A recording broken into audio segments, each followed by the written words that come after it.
Summer learning. It is simply supporting and creating learning experiences at home during the summer. They want to support and maintain the learning. We want to retain the learning that was accomplished during the school year. That's a lot, isn't it? And sadly, all of that is actually easier said than accomplished. Did you know that students will lose between 17 and 34% of the knowledge, and they are going to lose all of the learning that they have gained in the school year during the summer break? It's called a summer. So this summer slide then necessitates that starting school year off with a series of reviews. Some classes and teachers share that they have had to review the prior school year and curriculum for up to an entire month. Can you imagine an entire month of a school year dedicated just to be able to retain and pull back in all of that information? Well, it doesn't need to be that way. However, summer learning really falls entirely on the parents. There is simply no other way unless you have an older student who's highly motivated to learn and capable of setting their own personal learning goals and following through. So, where do you start? First, looking at your summer, be sure to reach out to your child's teacher or teachers. Ask your teachers what you can do to support your child to maintain their learning. All teachers have a list of things that children can do. They have leftover worksheets, workbooks, they have review sheets, handouts, links to materials, and they're absolutely willing to share. Next, contact next year's teacher. Ask what you can do to prepare your student for the coming school year.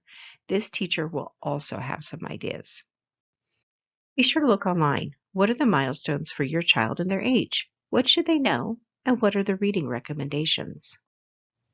Go to your local library. Ask the librarian for support and information.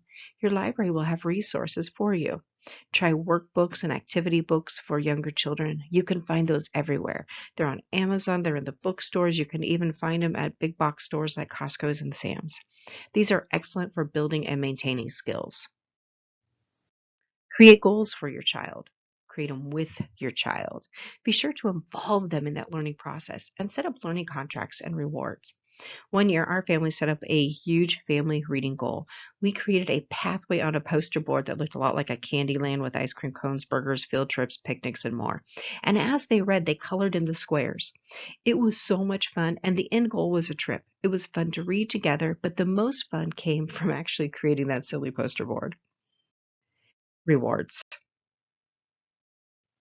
Be sure to recognize all of the attempts. If your child did some of that fourth grade workbook, congratulate them and reward them. Don't think that it has to be completed to recognize their efforts. Encourage them to jump around the workbook. It doesn't have to be done sequentially. Look at reading programs. Most libraries are going to offer summer reading contests with a reward system. Also, look out at your community. Our local Dairy Queen one year offered free small code to every 10 books that we read. I'll tell you what, my children did a lot of reading that summer and they had a lot of ice cream cones. If your community or library does not offer summer rewards, look online or create some of your own. Make it fun. Don't make summer learning tedious. I recall a parent of one of my students complaining how she had to fight her student to do any learning during the summer. When asking more questions, I learned that she had an alarm set and all of her children were forced to sit at the table for a certain amount of time to study each day. Yuck! Who wouldn't find that tedious and horrible? There are so many fun things to do instead of sitting at a table. We spent one summer going through a book with 100 fun science experiments.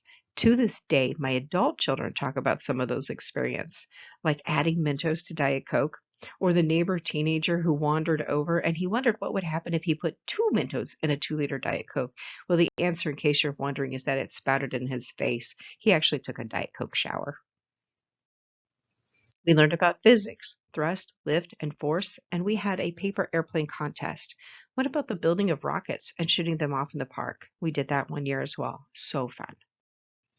Summer learning is fun. I get it. You're tired, a working parent, and so am I, or so was I. But when learning is made fun, it becomes more delightful, and the reward is instead of drudgery and tedium, it is fun. Learning is fun.